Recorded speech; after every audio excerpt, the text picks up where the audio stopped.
이 시간이 되었으므로 우리 7월 마지막 주 일부 예배를 우리 묵도하심으로써 하나님 앞에 신령과 진정으로 드리도록 하겠습니다. 다 함께 묵도하시겠습니다.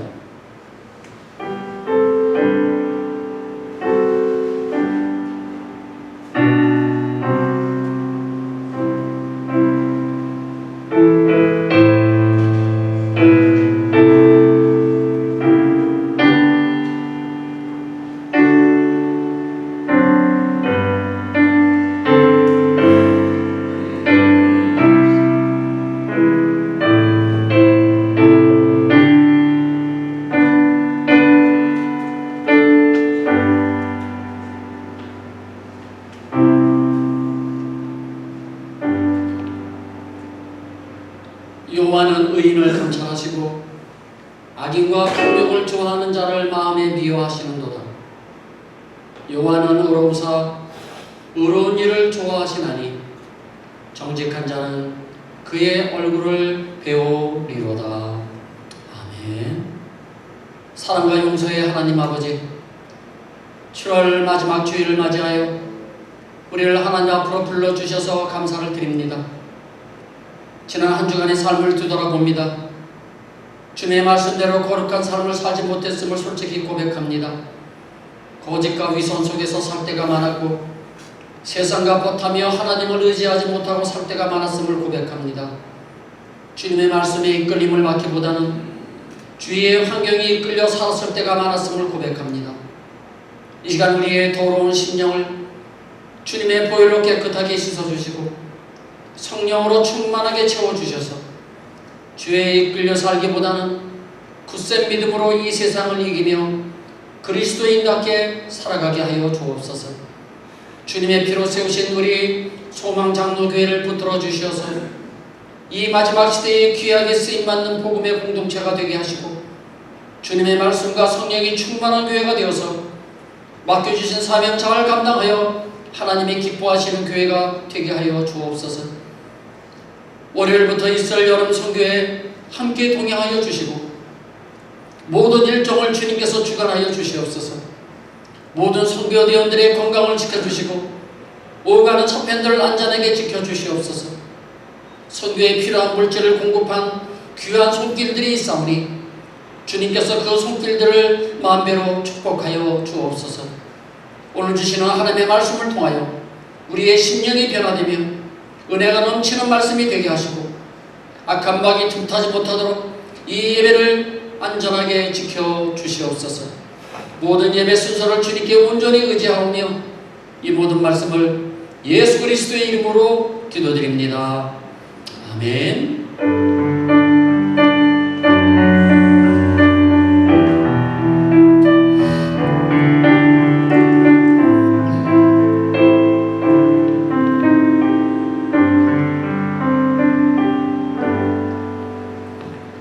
우리 다 함께 일어나셔서 찬송가 29장을 부르시겠습니다. 성도여 다 함께 할렐루야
교독합니다. 태초에 말씀이 계시니라. 이 말씀이 하나님과 함께 계셨으니 그가 태초에 하나님과 함께 계셨고 만물이 그로 말미암아 지은 바 되었으니 그 안에 생명이 있었으니 이 생명은 사람들의 빛이라. 창비했고 세상에 와서 각 사람에게 비추는 빛이 있었나니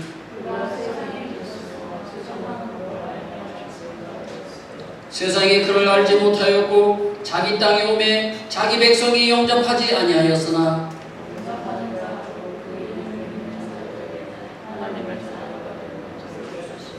이는 혈통으로나 육적으로나 사람의 뜻으로 나지 아니하고 말씀이 육신이 되어 우리 가운데 거하시매 우리가 그의 영광을 보니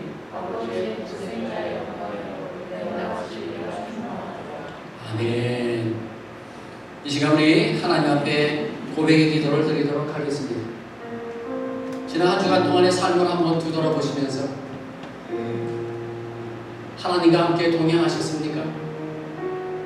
아니면 이 세상 속에서 묻혀서 바쁘게만 살지는 않으셨습니까? 우리가 하나님의 말씀을 들어야지만이 산다는 것을 알면서도 하나님의 말씀을 듣지 않고 하나님의 말씀을 읽지 않고 일주일 동안 살지는 않으셨습니까? 하나님을 사랑하라 했는데 하나님보다 이 세상을 더 사랑하고 내 자식을 더 사랑하지는 않으셨습니까? 이 시간 사랑이 많으신 하나님 앞에 고백하시기 바랍니다. 우리 하나님은 사랑이 많으셔서 우리의 입술의 고백을 받아주시고 우리의 모든 죄를 용서해 주실 것입니다. 이 시간 우리 다 함께 고백의 기도를 드리겠습니다. 하나님 아버지,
너희 죄가 주홍 같을지라도 눈과 같이 휘어질 것이요 진홍같이 붉을지라도 양털같이 희게 되리라. 아멘. 전능하사 천지를 만드신 하나님 아버지를 내가 믿사오며 그 외아들 우리 주 예수 그리스도를 믿사오니 이는 성령으로 잉태하사 동정녀 마리아에게 나시고 본디오 빌라도에게 고난을 받으사 십자가에 못 박혀 죽으시고 장사한 지 사흘 만에 죽은 자 가운데서 다시 살아나시며 하늘에 오르사 전능하신 하나님 우편에 앉아 계시다가 저리로서 산자와 죽은 자를 심판하러 오시리라.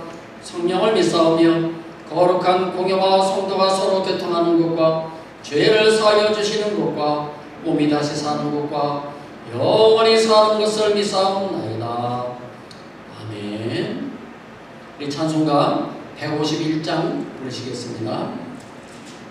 만왕의 왕 내 주께서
우리에게 주신 하나님의 말씀은 신명기 21장 18절부터 말씀입니다. 신명기 21장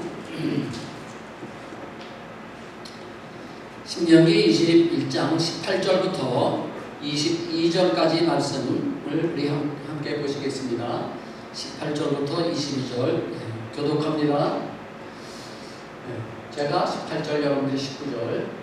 사람에게 완악하고 패역한 아들이 있어 그의 아버지의 말이나 그의 어머니의 말을 순종하지 아니하고 부모가 징계하여도 순종하지 아니하거든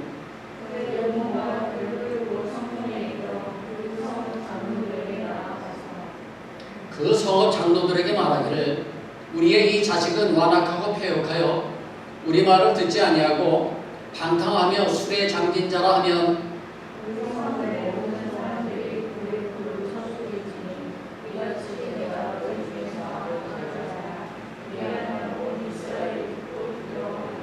함께요. 사람이 만일 죽을 죄를 범함으로 네가 그를 죽여 나무 위에 달거든. 아멘. 네, 자리에 앉아주시기 바랍니다. 오늘 말씀은 우리도 들어야 되고요. 우리 자식들이, 우리의 자녀들이 들으면 참으로 좋겠는데 모르겠어요. 네. 오늘 말씀의 제목은 나무 위에 달린 자. 나무 위에 과연 어떠한 자가 달릴 것인가? 에 대해서 오늘 한번 알아보도록 하겠습니다. 내 부모를 공경하라고 하는 이 교훈은요, 우리가 잘 알고 있는 교훈이죠. 어느 시대, 어느 민족, 어느 종교에나 다 있는 말입니다. 그런데 성경에서 말하고 있는 내 부모를 공경하라고 하는 이 말씀은요, 다른 민족이나 다른 종교에서 말하는 그런 수준의 것이 아니라 더 엄하고 엄격하다는 것이죠. 어떤 사람은 불교나 유교에서는 효를 가리키는데 기독교는 효를 가리키지 않는 불효하는 종교라고 그렇게 말하는 사람들이 있는데요. 그런 사람은 성경을 몰라서 하는 말입니다. 내 부모를 공경하라고 하는 이 계명은요, 10계명 중에서 5번째 계명인데요. 첫 번째부터 1계명부터 4계명까지는요, 하나님께 대한 계명이 나와 있고요. 5계명부터 마지막 10계명까지는 사람에 대한 계명이 기록되어 있는데 사람에 대한 계명 중에서 첫 번째로 나오는 게 바로 내 부모를 공경하라는 것입니다. 그러므로 부모를 공경하는 자는 복을 받지만은 부모를 무시하고 만원히 여기는 자는 저주를 받게 될 것이라고 하나님께서 말씀하셨어요. 또한 자기 아버지나 어머니를 치는 자는 반드시 죽일 것이며 그 아버지나 어머니를 저주하는 자도 반드시 죽이라고 이 출애굽기 신명기 이 여러 곳에서 말씀을 하셨습니다. 이 말씀대로라면 이 시대에 주가 될 사람이 얼마나 많겠습니까? 오늘 본문에도요, 부모의 말을 듣지 않고 완악하고 패역한 아들이 있다면 돌로 쳐서 죽이라고 하셨습니다. 부모가 징계하고 책망하여도요, 부모의 말에 순종하지 않고 방탕하고 또 술에 잠긴 자라면은요, 일단 부모가 그 자식을 성문 앞으로 끌고 오라고 그랬어요. 왜냐면요, 당시 성문은요, 그 성읍의 장로들이 모여서 재판을 하는 곳이었습니다. 장로들 앞에서 부모가 자식을 고소하면 장로들이 재판을 해서 그것이 사실로 밝혀지면요, 성읍의 모든 사람들이 그를 돌로 쳐서 악을 제거했던 것입니다. 그리하면 온 이스라엘 사람들이 그 장면을 보고 두려워서 다른 사람들도 부모를 공경하게 될 것이기 때문에 그렇게 한 것입니다. 다른 사람들도 보고 깨달으라 그것입니다. 교훈으로 그렇게 하는 거죠. 많은 사람들이 보는 앞에서 돌로 쳐서 죽이는 거죠. 그렇다면 하나님께서는 왜 부모의 말을 거역하는 자를 왜 공개 처형을 하라고 하셨는가? 그것이 크게 2가지 이유가 있습니다. 첫 번째는요, 부모는요, 하나님의 대리자라는 것입니다. 눈에 보이는 부모를 공경하지 못하면서 어찌 눈에 보이지 않는 하나님을 공경하겠느냐는 것입니다. 그렇지 않습니까? 눈에 보이는 부모도 공경하지 않으면서 눈에 보이지 않는 하나님을 어찌 공경하겠느냐는 거예요. 그래서 돌로 쳐 죽이라는 거죠. 두 번째로 부모는요, 하나님의 말씀을 전달하는 전달자예요. 따라서 부모의 가르침에 순종하지 않는 것은요, 곧 하나님을 거역하는 행위이기 때문에 그래서 죽이라고 하는 것입니다. 그러므로 부모는 먼저 자녀들의 신앙의 본이 되셔야 합니다. 부모가 하나님을 공경하지 않으면서 어떻게 자식 보고 하나님을 공경하라고 가르칠 수가 있겠습니까? 그렇죠? 부모가 하나님을 아버지로 공경하지 않으면서 자식에게 부모로 공경하라고 가르친다면 그 자식이 그대로 따라하겠습니까? 우리는 말로만 자녀를 가르치는 것이 아니라 행동으로 본을 보이는 것이 중요하다는 말씀입니다. 자녀들에게는 하나님의 제일이라고 말하면서 실제로는 마음과 행동이 그것이 아니라면 다른 사람은 몰라도요, 자식이 가장 먼저 알 것입니다. 그렇죠? 가장 가까이 있습니다. 성도 여러분, 우리의 자녀들의 입에서 우리 아버지 어머니를 보면 진짜 하나님이 살아계신 것 같아요, 이런 소리를 들어야 되지 않겠습니까? 그런데 우리 아버지 어머니를 보면 하나님이 없는 것 같아요, 이런 소리를 듣는다면 그 책임이 누구에게 있겠습니까? 그래서요, 이사야 29장 13절 말씀에서요, 이렇게 말씀했습니다. 자, 우리 같이 한번 읽겠습니다. 시작. 주께서 이르시되 이 백성이 입으로는 나를 가까이 하며 입술로는 나를 존경한다고 하지만 그들의 마음은 내게서 멀리 떠났나니 그들이 나를 경외한다는 말은 단지 남에게 들은 말을 흉내내는 것뿐이니라. 무슨 말씀이죠? 입술로는 하나님을 존경한다고 그렇게 말하면서요, 남에게 들은 말을 흉내낸대요. 내지만은 마음은 이미 하나님으로부터 멀리 떠났다는 거죠. 남들이 그렇게 하니까 나도 하나님을 존경해 라고 말은 하지만은 남들이 하는 것을 흉내는 내지만 자기 마음은 그렇지 않다는 거죠. 하나님이 이미 떠났다는 거죠. 그것을 이사야 선지자가 지적을 하는 것입니다. 또한 이사야 1장 2절부터 4절 말씀을 보면은 이런 말씀이 있어요. 한번 보세요. 하늘이여 들으라, 땅이여 귀를 기울이라. 여호와께서 말씀하시기를 내가 자식을 양육하였거든 그들이 나를 거역하였도다. 소는 그 인자를 알고 나귀는 그 주인의 구유를 알고만은 이스라엘은 알지 못하고 나의 백성은 깨닫지 못하는도다 하셨도다. 슬프다. 범죄한 나라요, 허물진 백성이요, 행악의 종자요, 행위가 부패한 자식이로다. 그들이 여호와를 버리며 이스라엘의 거룩하신 일을 만울히 여겨 멀리하고 물러갔도다. 짐승도 주인을 아는데 이스라엘 백성들은요, 자기 아버지인 하나님을 알아보지도 못하고 하나님을 무시하며 소홀히 여겨서 멀리 떠났다는 것이죠. 그것을 이사야 선지자가 지적을 하는 것입니다. 그러므로 폐역한 자식을 쳐 죽이기 전에 먼저 그의 부모 자신이 죽어야 될 그런 실정이 되어버렸습니다. 자녀들에게 본이 되지 않는다는 것입니다.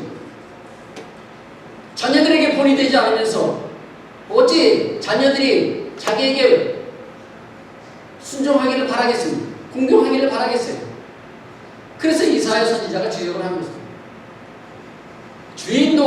소도 주인을 알아보는데 너희는 주인이 아버지를 하나님을 알아보지도 못하느냐?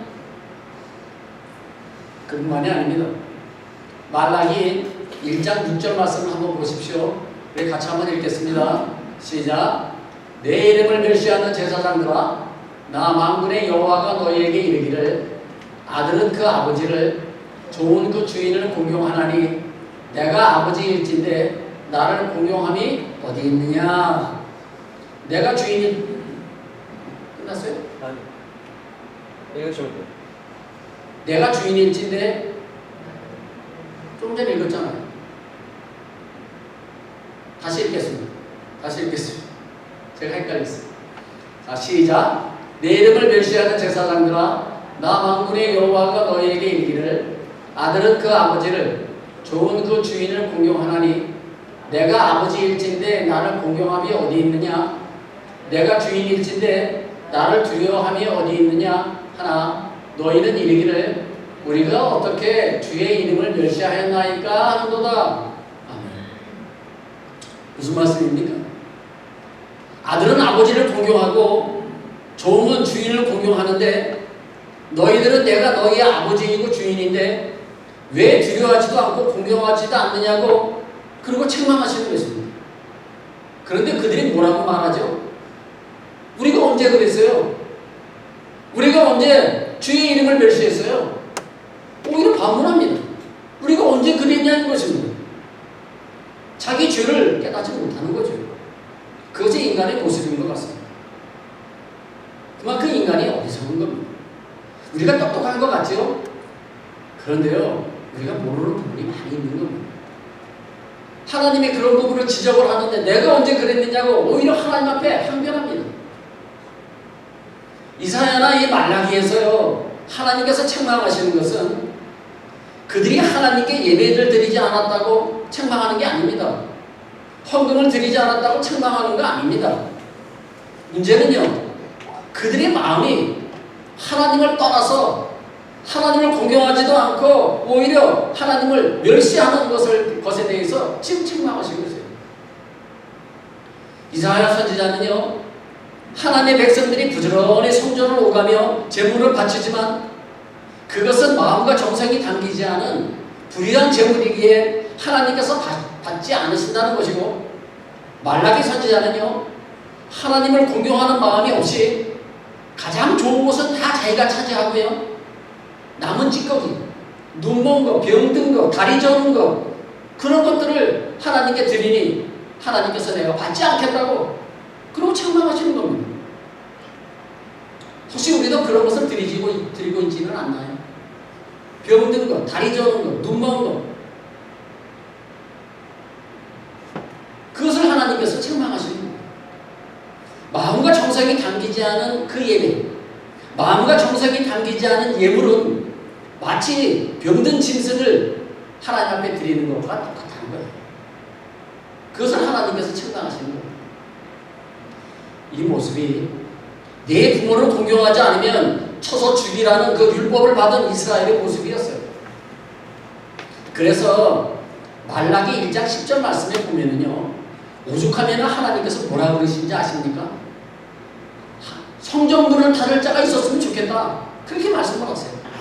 오지 말라는 겁니다. 아예 내 앞에 나오지 않는 것이 더 좋다는 겁니다.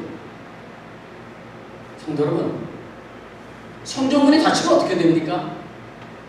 하나님과의 관계가 완전히 끝나버리는 것이요, 더 이상 아버지와의 소통이 이루어지지 않는 버림받은 상태를 말하는 것입니다.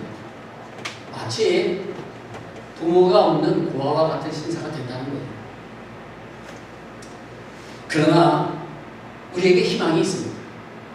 그러나 우리 하나님은요, 아브라함에게 약속하신 그 신실하신 분이시기 때문에 우리를 버리지 아니하시고 구약의 마지막 말라기에서 우리에게 이렇게 약속해 주셨어요. 그 말씀이 말라기 4장 6절 말씀입니다. 자, 우리 같이 한번 읽겠습니다. 시작. 그가 아버지의 마음을 자녀에게로 돌이키게 하고 자녀들의 마음을 그들의 아버지에게로 돌이키게 하리라. 돌이키지 아니하면 두렵건대 내가 와서 저주로 그 땅을 칠까 하노라 하시니라. 아멘. 여기 그가 누굴까요? 그가 아버지의 마음을 자녀에게로 돌이키게 하고, 네? 자녀들의 마음을 아버지에게로 돌이키게 하리라는 이 약속의 말씀이요, 신약에 와서 어떻게 성취가 되는지 한번 보시기 바랍니다. 누가복음 1장 17절 말씀입니다. 자, 같이 한번 읽겠습니다. 시작. 그가 또 엘리야의 심령과 능력으로 주 앞에 먼저 와서 아버지의 마음을 자식에게 거스르는 자를 의인의 세기에 돌아오게 하고 주를 위하여 세운 백성을 준비하리라. 아멘. 구약 말라기에서 말씀하신 그가 이 신약에 와서 드디어 그가 나타나게 된 것입니다. 말라기서를 마지막으로 해서요, 하나님께서요 400년 동안 입을 다무셨어요. 말씀을 안 하셨어요. 성경에 보면 그 말씀이 아무것도 없어요. 그러니까 여러분들 구약 성경의 말라기가 끝나고 신약 성경의 마태복음이 시작하기 있고 사이에는요 400년이라고 하는 기간이 있었던 거예요. 성경에서 기록이 안 돼 있어요. 아무것도 없습니다. 역사는 흐르고 있죠. 그 침묵하시는데요. 하나님께서 드디어 엘리야의 심령과 능력으로 주 앞에 먼저 안내자를 보내주셨어요. 그게 바로 세례 요한입니다. 그러니까 여기서 얘기하는 그가 누구냐면 세례 요한을 말하는 거죠. 주의 길을 준비하고 곧게 하기 위해서 세례 요한을 주가 오시기 전에 먼저 보내신 것입니다. 그렇다면 주가 누굽니까? 바로 예수 그리스도를 말합니다.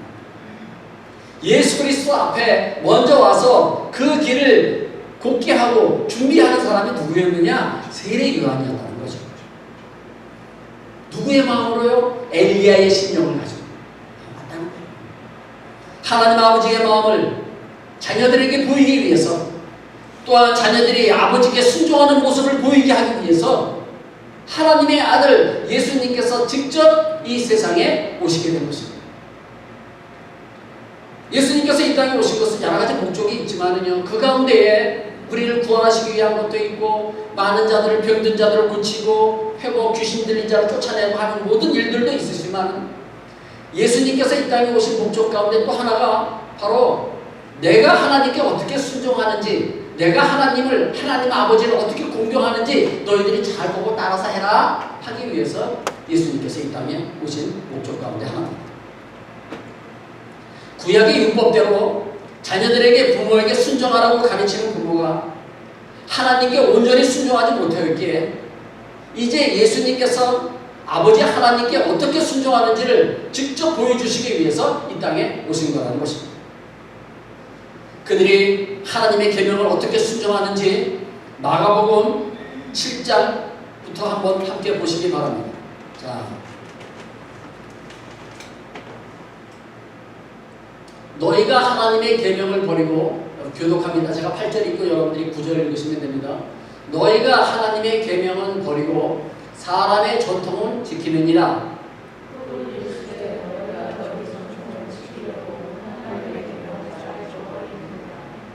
모세는 네 부모를 공경하라 하고 또 아버지나 어머니를 모욕하는 자는 죽임을 당하리라 하였거늘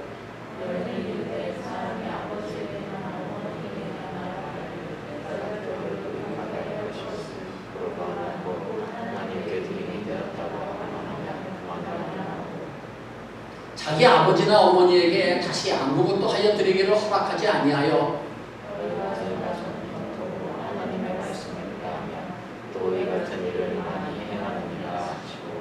아멘. 어느 날 바리새인들과 서기관들이요 예수님을 찾아와서요 당신의 제자들이 장로들의 전통대로 음식을 먹을 때 손을 씻지 않는다고 지적을 하자 예수님께서 도리어 그들에게 이렇게 질문을 한 것입니다.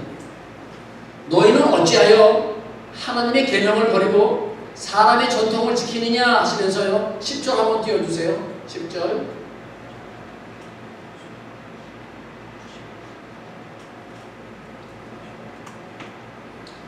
모세는 네 부모를 공경하고 아버지나 어머니를 모욕하는 자는 반드시 죽이라고 하였거늘 11절 너희는 오히려 아버지나 어머니에게 드려야 할 것을 하나님께 드렸다고 하기만 하면 부모 공경하기를 다 했다고 하는데 13절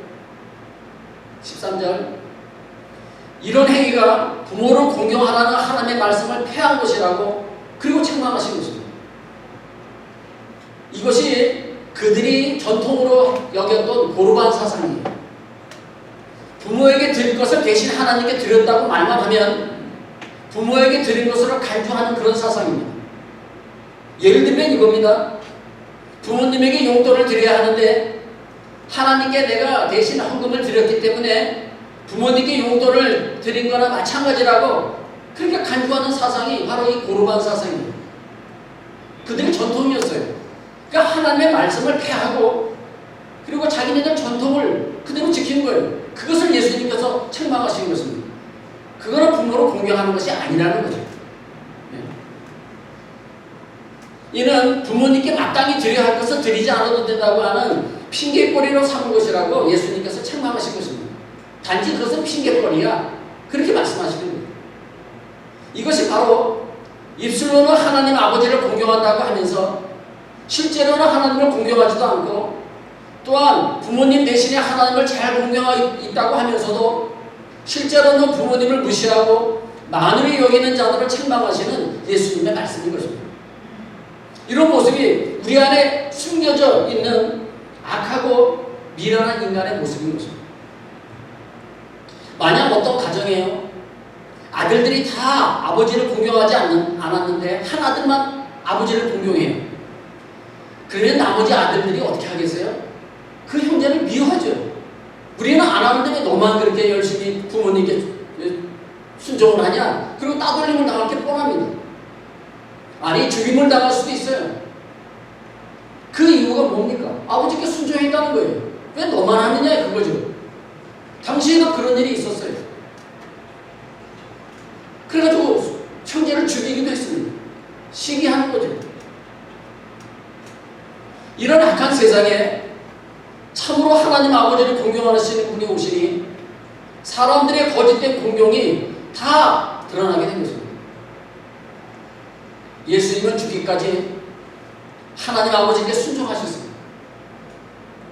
주님은 십자가에 달리시기 전날 밤 겟세마네 동산에서 땀방울이 핏방울이 되도록 기도하셨어요. 그 기도 내용이 무엇입니까? 나의 원대로 하지 마시고 아버지의 원대로 하시옵소서. 그래 기도하지 않으셨습니까? 내 뜻대로 하지 마시고 아버지의 뜻대로 하십시오. 내가 아버지의 뜻을 따르겠습니다. 그렇게 마지막으로 기도한 것입니다. 이처럼 예수님은 십자가에 죽기까지 아버지께 순종하셨습니다. 왜 예수님이 죽으신 것입니까? 아무도 하나님 아버지께 순종하는 자가 없기에 인류를 대신해가지고요, 예수님께서 홀로 하나님 아버지께 죽음으로써 순종하신 것입니다. 이것이 부모를 공경하는 모습이라는 거죠. 예수님은 아버지의 뜻을 따라 이 악한 세계에서 우리를 건지시려고 우리의 죄사함을 위하여 자신의 몸을 십자가에 들이신 것입니다. 그런데 여러분, 우리가 얼마나 악한지 아십니까? 육신의 부모도 제대로 공경하지 않고 더군다나 보이지 않는다는 핑계로 하나님 아버지도 제대로 공경하지 않는 자들이 바로 우리의 모습이 아닙니까? 얼마나 완악하고 폐역한지 아무리 징계하고 책망을 하여도 돌이키지 않는 자들이 바로 우리가 아닙니까? 사실 저를 포함한 우리 모두는요, 저주를 받아서 마땅히 죽어야 될 자들입니다. 저도 물론 포함되는 거죠.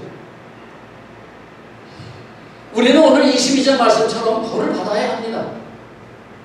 사람이 만을 죽일 죄를 범함으로 네가 그를 죽여 나무 위에 달거든. 우리 모두는 죽을 죄를 범하였으므로 나무 위에 달려야 됩니다. 그런데 여러분, 놀라운 소식이 있죠. 우리를 대신해서 나무 위에 달리신 분이 계시지 않습니까? 우리를 대신해서 말이죠. 마땅히 죽어야 될 우리를 대신해서 나무 위에 달리신 분이 바로 예수 그리스도라고 하는 사실입니다. 이것이 복음이요, 이것이 기쁜 소식이 아니고 무엇이겠습니까? 마지막으로 갈라디아서 3장 13절 14절 말씀을 우리 같이 한번 읽겠습니다. 자, 시작. 그리스도께서 우리를 위하여 저주를 받은 바 되사 율법의 저주에서 우리를 속량하셨으니 기록된 바 나무 위에 달린 자마다 저주 아래 있는 자라 하였습니다. 이는 그리스도 예수 안에서 아브라함의 복이 이방인에게 미치게 하고 또 우리로 하여금 믿음으로 말미암아 성령의 약속을 받게 하려 함이라. 아멘. 예수님께서 우리를 위하여 대신 나무에 달려 저주를 받으심으로 인해서 그 예수를 믿는 자는 율법의 저주에서 속량을 받게 되고요, 그리고 예수 안에서 아브라함의 복을 받게 된다고 하는 놀라운 그런 소식인 것입니다. 우리를 대신해서 내가 나무에 달려야 되는데 나 대신에 나무에 달리신 그 예수님을 믿기만 하면 아브라함에게 약속하셨던 그 복을 너희들에게도 주겠다는 것입니다. 그것이 오늘 이 갈라디아서 말씀인 것입니다. 오늘의 말씀을 마치도록 하겠습니다. 사랑하는 성도 여러분, 예수님의 십자가의 죽으심은 나의 저주를 대신 담당하신 주님의 크신 은혜였음을 믿으시고 우리 모두 예수님을 나의 생명처럼 늘 감사하며 찬송하며 살아가시는 우리 모두가 되시기를 주님의 이름으로 축복합니다. 이 시간 우리 함께 통성으로 기도하기를 원합니다. 오늘 우리가 말씀을 들었습니다. 과연 나는 내 부모를 공경하고 있습니까? 하나님을 얼마나 사랑하며 하나님을 얼마나 공경하고 계십니까? 눈에 보이지 않는다는 핑계로 하나님을 무시하고 하나님을 멀리 떠나지는 않으셨습니까? 우리 하나님은 복된 하나님이십니다. 하나님의 아들 예수 그리스도가 우리를 위해서 대신 죽으신 것을 믿으면 하나님께서 아브라함의 복을 주신다고 약속하셨습니다. 이 시간 우리 약속의 말씀을 믿고 우리 다 함께 하나님 앞에 통성으로 기도하시겠습니다. 주여 아버지 하나님, 오늘 주신 이 말씀을 통하여 우리가 우리의 신앙을 깨달음을 얻기를 원합니다. 나는 내 부모를 잘 공경하지도 못하고 눈에 보이지 않는 하나님이라고 하나님 형식적으로 하나님을 또 공경하지도 못했습니다. 하나님, 이 죄를 용서해 주시옵소서. 하나님, 그러나 내가 주에 대한 그 마음 대신 예수님께서 달려 돌아가신 분이었습니다. 우리가 예수님의 이름으로 하나님 우리가 아브라함의 복을 받게 되었다는 이 사실을 믿고 우리 예수님을 내 생명처럼 사랑하며 예수님을 늘 감사하며 예수님을 늘 찬송하며 살아갈 수 있는 우리 모두가 다 되게 하여 주옵소서. 아버지 하나님,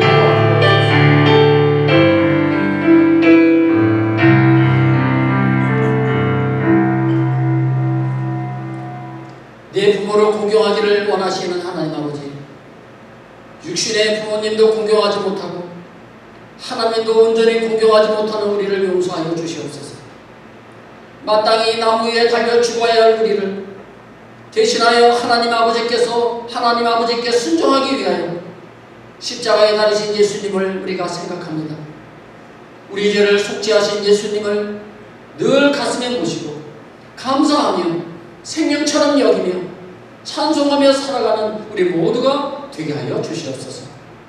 예수님의 이름으로 기도합니다. 아멘.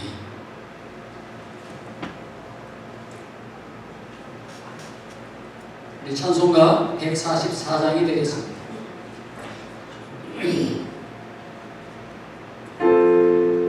예수 나를 위하여 십자가를 질 때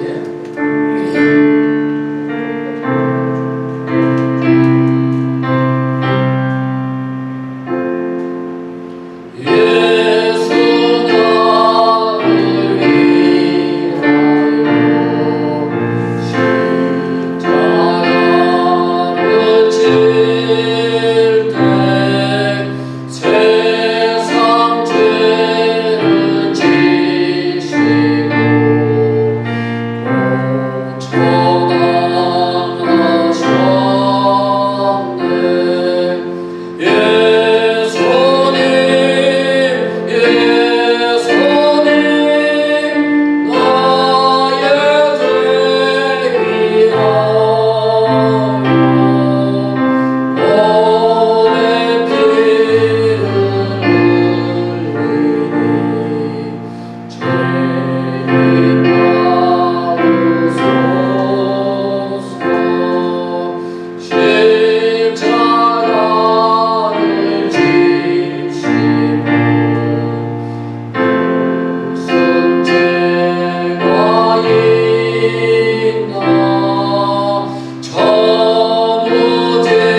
여러분들이 드린 헌금은 2부 예배 시간에 제가 축복 기도하겠습니다. 광고 말씀드립니다. 오늘 예배에 참석하신 모든 분들 주님의 이름으로 축복합니다. 여름 선교가 내일 떠납니다. 그래서 7월 31일부터 8월 2일 날까지 2박 3일 일정으로 가는데요. 2박 3일로 해가지고 3개 마을을 이렇게 우리가 선교를 하려고 하니까 너무 촉박한 것 같아요. 그래서 이제 다음부터는 이제 3박 4일로 좀 하루를 더 늘려야 될 것 같습니다. 일단 결정한 일이니까 이제 좀 바쁘게 저희가 3일 동안 우리가 사역을 하고 돌아오도록 하겠습니다. 내일 아침에 8시에 출발합니다. 선교 물품 기증은요 오늘로 마감이 되었습니다. 이번에 참석하신 선교대원들은 식사 후에 교육실로 모여주시기 바랍니다. 전달 사항이 있습니다. 세 번째, 여름선교학교 8월 둘째 주에 있을 예정입니다. 집중하면서 좀 넘겨주세요. 4번, 오늘 2부 예배 후에 각 선교의 정기 모임이 있습니다. 그래서 여성교회는 교육관으로, 그리고 남성교회는 이 예배당에서 모이시면 되는데요. 식사 후에 모이시도록 그렇게 하겠습니다. 오늘 최리배가 훈련과 8월 2일 수요일 예배는요 성교 관계로 쉬도록 하겠습니다. 여섯 번째, 세미나와 재정부흥회 매주마다 제가 광고하고 있는데요. 진짜 좋은 기회입니다. 여러분들 진짜 만나보기 힘든 분들이니까 미리 여러분들 계획을 잡으셔서요 9월 27일부터 여러분들 재정 세미나와 재정부흥회에 꼭 참석하시기 바랍니다. 일곱 번째, 세미나와 부흥회를 위해서요 지금 100일 작전 기도를 하고 있습니다. 그래서 제가 매일 말씀을 여러분들에게 올려드리면서 며칠째입니다 그러는데 41일째, 오늘이 42일째입니다. 그래서 여러분들 잊지 마시고요 세미나와 부흥회를 위해서 계속해서 기도해 주시면 감사하겠고요. 다음 주 대표 기도는 이화숙 권사님, 또 이미성 권사님 되겠습니다. 자, 우리 마지막 광고입니다. 엄마네 식당. 지금 전에 있었던 고반이라고 저기 있었죠? 고반. 그 식당을 엄마네 식당에서 인수하셨습니다. 그래서 엄마네 식당은 개업 예배가요 이번 주 금요일 날 8월 4일 금요일 날 2시 반에 있습니다. 개업 예배가 있어요. 식사가 제공이 된다고 하니까 조금 시장하시더라도 좀 참고 2시 반에 예배 마치고 식사하시면 좋겠습니다. 자, 우리 다 같이 일어나셔서요. 우리 마지막 송, 우리 성령이 오셨네. 우리 한번 부르고요. 축도함으로 모든 예배를 마치도록 하겠습니다.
오늘 말씀을 듣고 내 부모를 공경하며 내 아버지인 하나님을 공경하며 살기를 각오하며 떠나는 우리 모든 성도님들 머리 위에, 그들의 가정과 직장과 사업장 위에, 그리고 우리 소망장로 교회 위에, 그리고 우리의 조국 대한민국과 우리가 살고 있는 이 멕시코 땅 위에 지금부터 영원토록 함께 계실지어다.